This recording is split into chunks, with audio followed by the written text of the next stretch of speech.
അപ്പം നമ്മൾ ഇന്ന് എങ്ങോട്ടാ പോണേന്ന് വെച്ചിട്ടുണ്ടെങ്കിൽ മാരാട്ടുപറമ്പിൽ പള്ളിയിൽ കരോളിൻ്റെ എന്തോ പരിപാടി ഉണ്ടെന്ന് പറഞ്ഞ് വാട്സപ്പിൽ സ്റ്റാറ്റസ് ഉണ്ട്. അപ്പം നമ്മൾ പോകണമല്ലോ.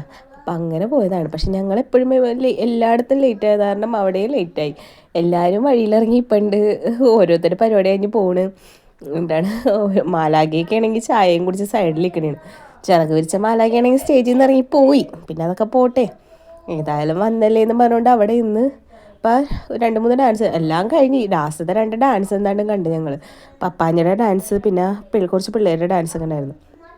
അതൊക്കെ കണ്ട് നിന്നപ്പോഴാണ് മാലാഖ ഇറങ്ങിപ്പോയ വഴിയൊന്ന് നോക്കാമെന്ന് വിചാരിച്ച് അങ്ങോട്ട് ചെന്നപ്പോൾ പള്ളിയുടെ സൈഡിലുള്ള മാലാഖയും മാതാവും ഉണ്ണീശോ സബിതാവും ഒക്കെ കൂടി നിൽക്കണം. അങ്ങനെ ദേ അവരായിട്ട് 2 ഫോട്ടോ എടുത്ത്, പിന്നെ ദേ ഒരു പപ്പാഞ്ഞ് നിൽക്കണുണ്ടപ്പോൾ പപ്പാഞ്ഞിനായിട്ടും ഫോട്ടോ എടുത്ത്. അപ്പോഴേക്കും ദേ സ്റ്റേജിൽ ഡാൻസ് തുടങ്ങി. ഇപ്പോഴത്തെ പിള്ളേരൊക്കെ എന്താണല്ലോ ഇങ്ങനെ എന്താ അടിപൊളിയായിട്ടാണ് ഡാൻസ് കളിക്കണം. കണ്ടിട്ട് കൊതിയായിട്ട് പാണ്ടായിരുന്നില്ല. നമ്മൾ കളിച്ചിരുന്ന വെച്ചാൽ പണ്ടൊക്കെ ഡാൻസ് എൻ്റെ ദൈവമേ അതൊക്കെ ഓർക്കുമ്പോൾ ഇപ്പോഴും ചിരി വരും. ഇപ്പോഴത്തെ പിള്ളേരെന്ന് വെച്ചിട്ടുണ്ടെങ്കിൽ അടിപൊളിയാണ്. അതിൻ്റെ ഇടയിൽ കൂടി സാൻഡയുടെ 2-3 ഡാൻസ് ഒക്കെ ഉണ്ടായിരുന്നു.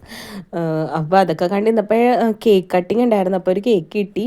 പിന്നെ അവിടെ ഫ്രണ്ടിൽ തന്നെ ഒരു ട്രീ പോലെ ഉണ്ടായിരുന്നില്ല, അതിൻ്റെ താഴെ തന്നെ ഇങ്ങനെ മഞ്ഞൊക്കെ ആയിട്ട് മാനും പിന്നെ ചെറിയൊരു ഈ കുടിലൊക്കെ പോലെയൊക്കെ സെറ്റ് ചെയ്തിട്ടുണ്ടായിരുന്നു ലൈറ്റൊക്കെ ആയിട്ട്. അപ്പോൾ അവിടെ ചെന്ന് 2-3 വീഡിയോസൊക്കെ എടുത്ത് ഫോട്ടോസൊക്കെ എടുത്തു. അതൊക്കെ കണ്ടിരുന്നു. നല്ല അടിപൊളിയായിരുന്നു. പ്രോഗ്രാം അടിപൊളിയായിരുന്നെന്ന് എനിക്കറിയത്തില്ല കേട്ടോ. ഞങ്ങൾ വന്നപ്പോഴേക്കും കഴിഞ്ഞു പോയെല്ലാവരും. ദേ ഇവിടെ പുൽക്കൂടിനുള്ള തന്നെയൊക്കെ വെച്ചിട്ടേക്കണേണ്. നല്ല വലിയ പുൽക്കൂടാണ്. അപ്പോൾ വന്ന വഴി ഞങ്ങളുടെ പാലത്തിൻ്റെ അടിയിൽ ഒരു സ്റ്റാറിനെയും കണ്ട് പോകുന്നു. അപ്പോൾ ഓക്കെ, ബായ്.